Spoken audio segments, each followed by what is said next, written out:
In soccer, every touch counts. So does every vote. And when you vote by mail, Ballot Trax sends you a text when your ballot's received and again when it's counted. With primary voting underway, we start with a new tool to help you track your mail-in ballot.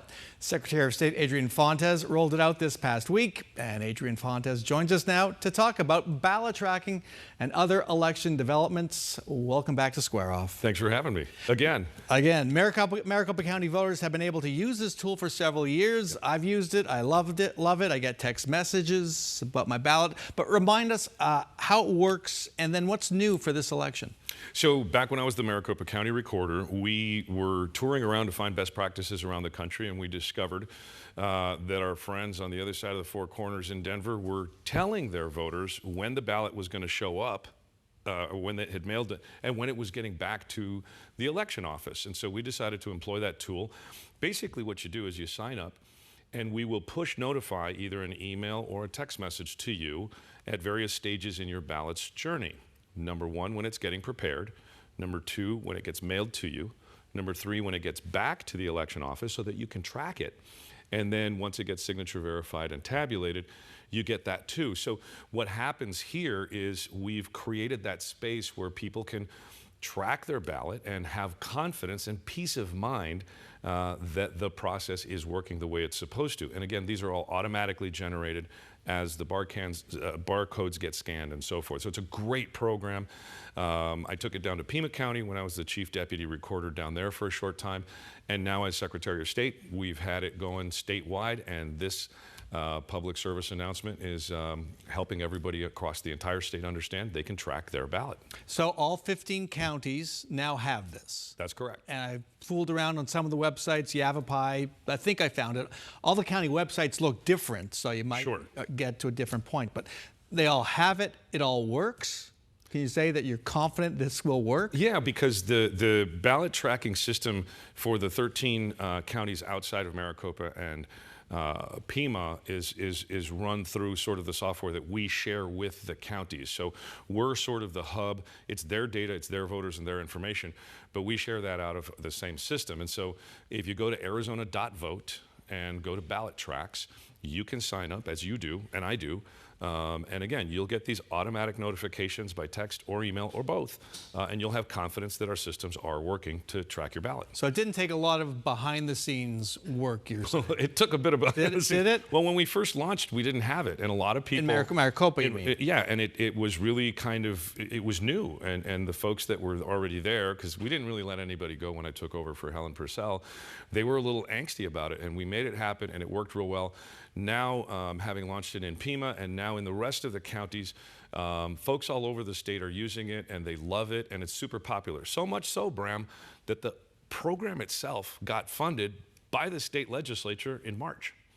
So we got the, yes, the Republican-controlled state legislature loves this program. Their voters love this program.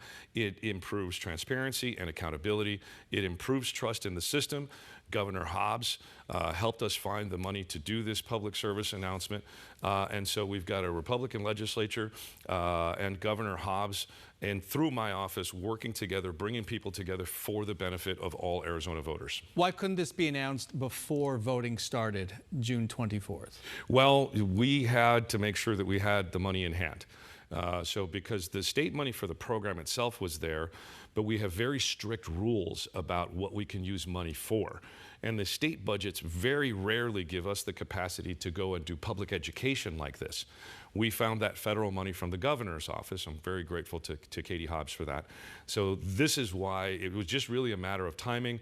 But at the end of the day, this is really, the system's been working for a while. We just finally got it pushed into a place where we knew we were going to have it through this fiscal year. And so the timing is just what the timing was when we were able to educate voters. And again, the website they should go to is? Arizona.vote and sign up for ballot tracks. Okay, let's keep going. We're going to talk about other elections developments. You're a former Maricopa County recorder. How concerned are you that the dysfunctional relationship between the current recorder and the county board will undermine our elections? Well, look, I'm not taking any sides. I don't have a dog in this fight, but what I do a fight it is. Well, look, as long as the voters get served, that's my position. And there's plenty of people outside of those few elected officials that are working together to make things happen. And I think that's what's critically important here. Elections, for the most part, don't get run by elected officials. They get run by the staff, the temporary folks, the people out at the polling places, the technicians. Those are the folks who actually do it for the voters. And as long as those professionals continue to get the support that they need, I trust that the voters will be served well. I'm not going to worry about the political egos in that fight. As long as the voters get their services, that's what I'm worried about. Okay. Yeah. Next topic, you may not be familiar, but I want to put it on viewers' radar. Mojave County. Sasha Hupka at VoteBeat reported that the Elections Department is using a new kind of ballot paper. You may have heard about this back in 2020. It has new security features. The live test, of course, is going to come July 21st when the ballots are counted for the primary.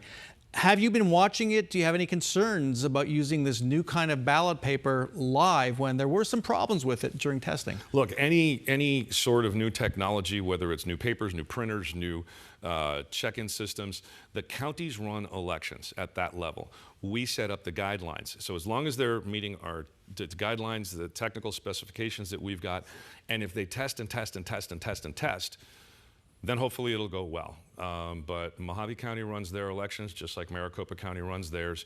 We set up the rules in the Secretary's office. We're always here to help. We're always happy to come in and do additional testing if folks need it. But I'm really more of like a commissioner in a major sports league than a coach on a team, right? We certify the officials, we certify the equipment, we set up the rules, and the counties actually run it for the voters. And that's where we sort of take a little bit more of a hands-off approach on specifics like this, because we're not going to rule from on high.